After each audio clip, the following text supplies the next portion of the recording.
tuning into another video, and as you guys can tell by today's title, we are going to be making beef patelillos, also known as empanadas. So if you guys want to see how I make my patelillos, and just keep on watching. If you guys have not yet subscribed to be a part of the CHRISSY crew, hit that subscribe button down below, give this video a big thumbs up, like, share, comments, all that good stuff, show your girl some love, and let's get right into the video. All right, you guys, so as I said, we're making beef patelillos. If you guys don't know what a patelillo is or empanada is, it is a kind of like a Spanish beef patty, I guess you could say. It's these meat filled or cheese filled, whatever you kind of want to fill it with. I don't want to say it's pastry because it's not really a pastry, but it's kind of like a pastry, but you fry it in oil, so it's like, I guess you could say it's like a pastry. But you fry it in oil, and like I said, you can fill it with meat, cheese, chicken, whatever you want. I know other people fill it like with guava and stuff. You can do whatever you want with it. So that's what I'm going to be making today. As you guys hear, I already have my meat cooking.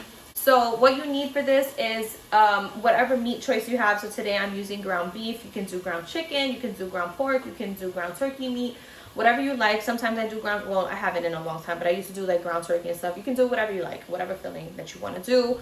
But I'm doing ground beef. So I'm using a pound of, well, I guess it's like a pound of ground beef. Just, you know, I get usually in Western Beef when I go shopping, I get like a big package of chopped meat, and it comes with 3. So I just take one of those chopped meats, and I freeze them all, because I always freeze my meat, my chicken, any kind of meat that I buy for dinner, I always freeze them. So this is frozen right now, and it's defrosting in the pot, and I have it on like, right now I kind of have it on like low medium heat. It sounds like it's sizzling, but it's not too high. And I'll show you guys what ingredients I use, but this is like an empanada thing. It's really, really good. I'm making lunch right now, so I figured let me show you guys what I'm cooking for lunch today. So let me show you the ingredients that I use. All right, so here we have the empanada dough, and in Spanish style, you call them patelillos. At least I do. It's a Puerto Rican, I think it's kind of like a Puerto Rican dish, but this is here what we use, what I use. This one is with anato, which is a kind of seasoning, so it makes it like orangey. I really like those, but they also have just a regular plain dough without the seasoning in it, but I like these. These come with 10 discs. They also have bigger sizes. I think they have like a 7-inch, but I just get the 5-inch because I just like to have the smaller ones. This is some black pepper we're going to use. We have a tomato sauce. I'm not going to use this whole can. This is just to give it some juicy flavor. We have garlic powder, parsley, onion powder, adobo, some salt, some olives, which we're going to use the juice for. We have some peeled garlic cloves already, which these are stinking up my fridge. And then this is my homemade sofrito. And of course, we can't forget the chopped meat. So that's in there. Browning, cooking, you see I scrape some off. Basically what I do with this, I keep closing and opening. What I do with this is I kind of let it brown, and I use the lid to steam it out so that I can peel all that off, and it kind of breaks down easy. So that's cooking. That is going to probably take about 15 minutes to cook, so I'm going to go ahead and cook that, and then once that's ready for it to be seasoned, I also forgot I'm using cheddar cheese as well, so I have to grate that. But once that's ready to be seasoned, I will show you guys how it's seasoned up and fry it up, and it's going to be delicious. All right, you guys, so our meat has browned. I've chopped it up, as you guys can see, and I've left a little hole in the middle here. So what I do with that little hole is I take my sofrito, and I'm going to try to see the best way to show you guys how I season everything. But I take my sofrito, I'll spin it around a little bit. Let me show you guys how delicious and flavorful this looks. Today, this consistency that I got when I made this batch was a little more chunkier, but I don't mind it. Like, it tastes really good. So I take about a big spoonful of this. I put that in the middle. I'll just take a little extra.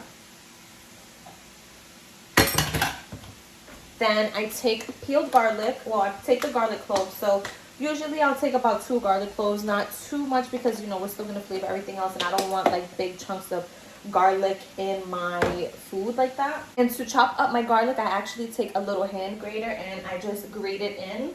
So let's see if I can get it this way. Let's try this angle, see how this works. You're not going to see my face, but that's okay. So I take a little grater, I grate the garlic in here in the middle, and I push it down, make sure all the garlic is grated through. So that's 1, here's 2.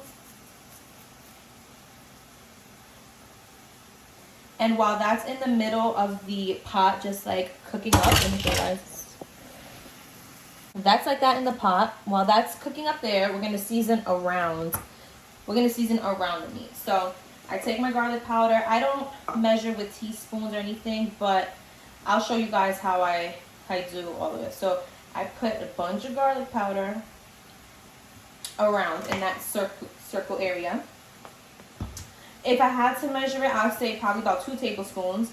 Adobo, so this is the adobo. I do the same thing. For the adobo, I probably put about 1 tablespoon because this is more saltier.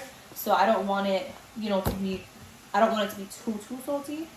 Onion powder, I'm gonna use just probably like a teaspoon of onion powder. I'm not big on onion powder. Parsley, I'm going to use about a tablespoon of parsley. We're gonna put a little bit of salt,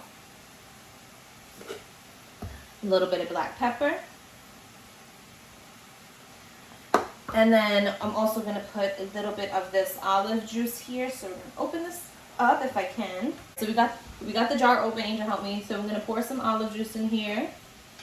And then I also forgot to mention packet of sazon. You need a packet of sazon. This is the one with achiote, which is cilantro and achiote, which is the orange one. I love the orange one. It's the best one out there. And if you don't like it, I'm sorry. Angel don't like it in a lot of foods, but I do put it in certain foods. So we put a whole package there. So this is what it looks like before I stirred around all the seasonings on top. This here is nice and bubbling up. So now I'm gonna take my meat and stir it around. And as we're stirring, we're making sure everything is getting that seasoning. And then after this point, you can kind of see if you want to add some more seasoning. You taste it, you know, see what else you need to add, if anything. Obviously, you can't take away. So if you're a little scared of the flavors, go little by little, you know. Don't do too much if you're not sure how they taste. Oh, I forgot some oregano. Let me put a little bit of oregano. Oh, I took that out. Here. We're going to just put like a little smidge of oregano, a little teaspoon. I remember one time I was making this and I didn't know the oregano was like fully open and the whole thing fell out. I had to throw that whole meat out because it was just too overpowering. I couldn't take that flavor out of it. But yeah, so mixing this up, I like to make sure the meat is chopped into like, you know, nice little choppies. And before I put the tomato sauce, now this is the point I'm going to put the tomato sauce. Before I do that, I'm going to lower this a little. I want to taste it just to see if we need anything else.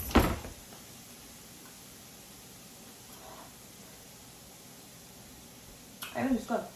So this is what it looks like when everything is all mixed in. Now we're going to add in the tomato sauce. Tomato sauce, I'm not going to put a lot. I'm going to put probably about 2 tablespoons and mix it up and see. You just want this to have some juice in it, like, you know, some sauciness. You don't want it to be too saucy because then it's going to ooze out of the shell, and you don't want that. But this needs a little bit more, so I'm just gonna add a little bit more. That's good. So now with that, that's enough sauce. That's gonna be nice and juicy, and also the flavoring in the tomato sauce also helps enhance this flavor too. So I didn't have to add anything else. I think that the seasoning was great. And now our meat portion of it is done. So I'm gonna put this to the side here, let that cool off. If you guys want my sofrito recipe, or if you guys want to see how I make my sofrito, then leave a comment down below of like a leaf or something, so that I know. Let's make a sofrito video. I actually just started making sofrito this year. I always had it made for me, and I always just enjoyed it. I love sofrito. It's so fresh, and it just really makes the flavor of your food so good. It's garlic, cilantro, or culantro. It's a bunch of the little things, but it's so good. So if you guys definitely want to see how I make my sofrito, then let me know in the comments below. But I'm so excited this year because, like I said, since it's my first year making sofrito, I'm seasoning my pork with it. And normally when I make a pernil for Thanksgiving, I use the sofrito that I have, like whether it's Angel's grandmother's, because normally I would get it from her. But now this year, since I have my own, my pork is going to be my pork, my flavors, my juices. Oh, I cannot wait. So let me put this away. Now we're going to get into making our empanadas. So like I said, we have the empanada dough. This normally or always comes frozen, so you do have to take it out prior to you making all this. I took these out yesterday because I was gonna make this yesterday, but then I didn't. So they're already good for me to go. I have a little pastry mat here that I always use, so I'm gonna put them on here and just lay them out. But if it happens that you didn't take them out in time, what I do is I'll let them sit out for probably like 10-15 minutes, just kind of get like starting to defrost, and then I open them up and I lay them out separately. So if you guys have never used these, this is how they come. Like I said, this one is the orange one. They all come with these little plastic things in between to separate them so they don't get stuck. So after a few minutes of me having them sit out, I will separate them and put them and lay them flat out to defrost more, because they seem to kind of defrost faster when you do it that way, because now they're out in the open. So I definitely recommend that tip. It's a faster way to get them defrosted in a quicker time. So by the time you're done like cooking your meats or whatnot, then you know these are more or less defrosted. But I have them sitting out here. I also went ahead and grated my cheese. So I have white cheddar and regular cheddar. These are extra sharp. But you can use any kind of cheese that you like. I personally like them with American cheese. I think the flavor against the meat is really, really good. But I don't have American cheese. I have cheddar cheese. So we're going to use the cheddar cheese. But you can use, like I said, any cheese that you prefer. Cheddar, I mean, I don't know how they would taste with other cheeses besides American and cheddar. But I'm sure if you wanted some kind of other cheese, you could do it. But this is how I have them, so I'm gonna just pick my mat up so you guys can see I have them out like this. I'm not the type to like, oh, let the meat cool down and let's do it. No, I'm like, let's get it done. What I'll do is I take one of these and I kind of stretch them out a bit so that I can really get enough meat stuffed into them. I don't like mine overly stuffed, but I want it enough where it's a good amount of filling. So I kind of stretch them out a bit. Some people, and what I do sometimes too, if I'm like making these for a party or a barbecue or whatever, I'll cut these in half and make mini ones, because they're very easy to eat, quick to eat while you're waiting for your food or whatnot. So you can do that too. But for lunch, usually at home, I just make the big one. So let's see the difference between the two. You can kind of see how I stretch that out. I then take a spoon. I usually take just about a spoon. Well, let's see. Let's put this in my hands.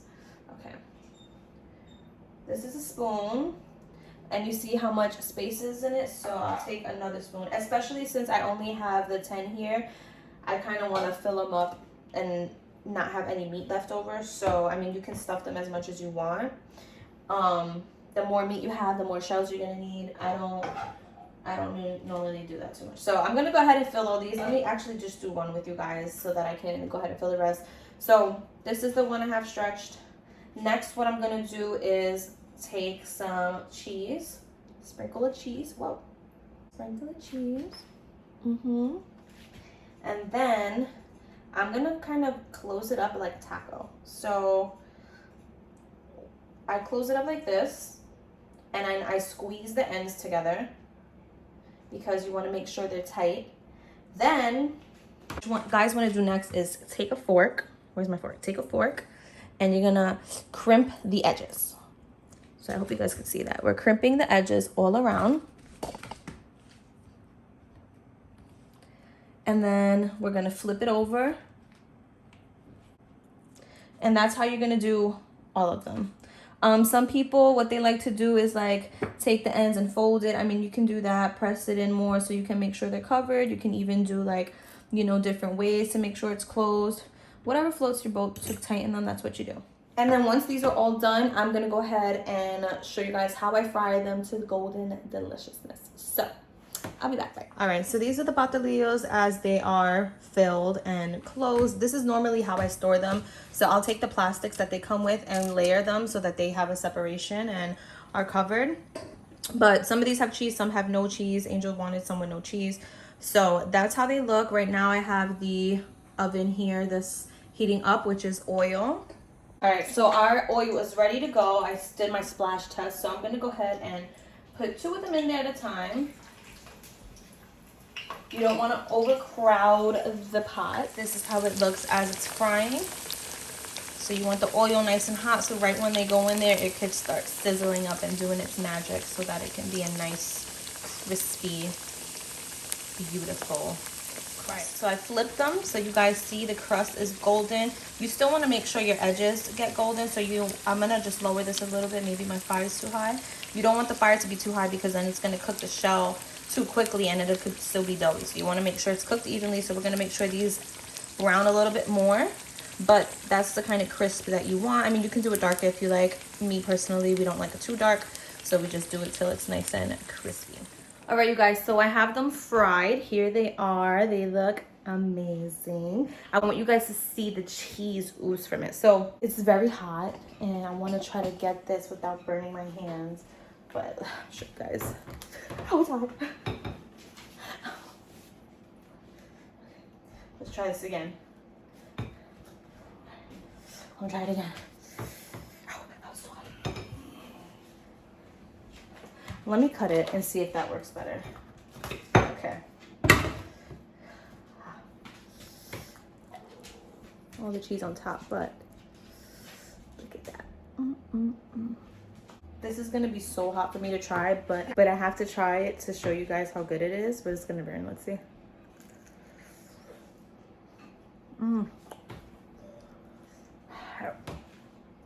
Hot. But it's delicious. So good. Juicy, but not too juicy. Crispy, cheesy. Again, you don't have to add the cheese if you don't want the cheese, but the cheese really brings it all together for me. Really, really good. So, thank you guys so much for watching. I hope you guys try this this recipe, try this meal. It is a really good, quick, and easy lunch meal to make. Obviously, this video is a bit long for it, but it's probably like a 20-minute process, really going from start to finish. Super easy, really good. I mean, it's very fatty and greasy, so if you're not into that kind of thing, it won't be really that good for you. But if you guys want something just really good, delicious, flavorful, definitely give this recipe a try because it's just bomb. So thank you guys so much for watching. Again, like I mentioned, if you guys have not yet subscribed to be a part of the CHRISSY Crew, hit that subscribe button down below. Give this video a big thumbs up, like, share, comments, all that good stuff. Show your girl some love. Let's get to 400 subscribers, guys, and I would really appreciate your help in getting me there. Thank you guys again for watching, and I will see you guys in my next video. Bye.